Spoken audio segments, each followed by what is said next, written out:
This is 13 on Your Side News at 6 with Juliet Dragons. We begin with the latest on the tornadoes in southwest Michigan. 60 buildings are destroyed, more than 500 others damaged, and that isn't even all of the damage from last Tuesday night storms in Kalamazoo County. County emergency management officials followed the path of the tornado, surveying the damage to the buildings. Each building is classified into 4 categories. So in addition to the 60 buildings that are destroyed, 129 have major damage, and they will require extensive repairs. 159 have minor damage, meaning some repairs, and more than 250 are affected, and that means they can be easily repaired. Federal officials will visit the area nearly 1 week after the tornadoes hit. They will now determine how much federal assistance is needed to help those affected by the storm. 13 on Your Side, Josh Albertus has the latest from Portage, one of the hardest hit cities.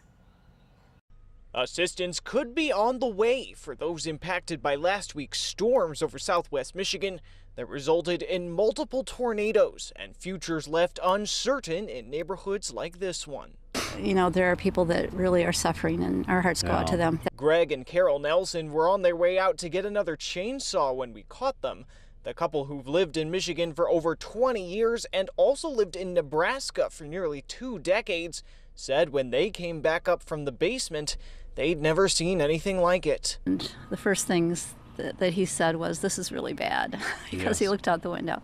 So it was just like nothing we've ever seen. While much of their neighborhood suffered heavy damage, this house that they live in thankfully didn't suffer nearly as much. Still, they say they've been involved in helping the neighborhood sift through the debris. Nerves are a little bit frayed, I think, in general. So, but for us, we didn't have that much cleanup we needed to do. We're helping out some neighbors too on a as-needed basis. For people in their neighborhood and elsewhere in need, the governor last week declaring a state of emergency to move resources more quickly. But what's remained an open question is whether federal assistance is on its way to bring people much-needed relief. We can put in a request once there's been an assessment, and we can put some figures to the request. And so that's why the work of all the people that are here that are trying to take an account of all the different damage that's happened is so important right now.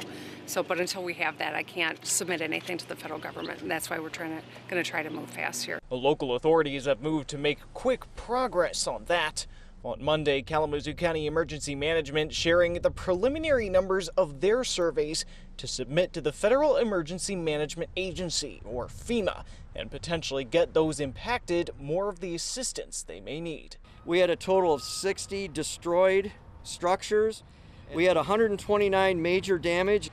Then we had over 400, and this is still to be determined, as far as minor damage or just affected structures. On top of that, FEMA is set to visit the area themselves this week to make joint assessments at the state's request and help the state decide whether to seek federal aid. So we're looking at whether or not people have insurance. We're looking at the extent of damage. We're looking at the impact to the communities.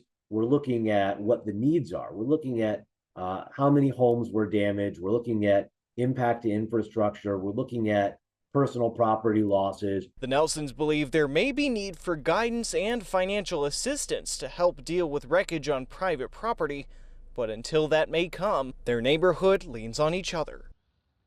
And Josh joins us now live from Portage. Josh, what else did the neighbors tell you would help them deal with what is still there? Well, if you can look just beyond me here, Juliet, you see all of these piles of debris that have been collected by neighbors from their yards. Another neighbor that we spoke to said they would like to see more assistance when it comes to removing all of this, how to remove all of this so that they don't wake up every morning and find this and be reminded of what they went through just nearly a week ago. Juliet. Josh, thank you for that live report.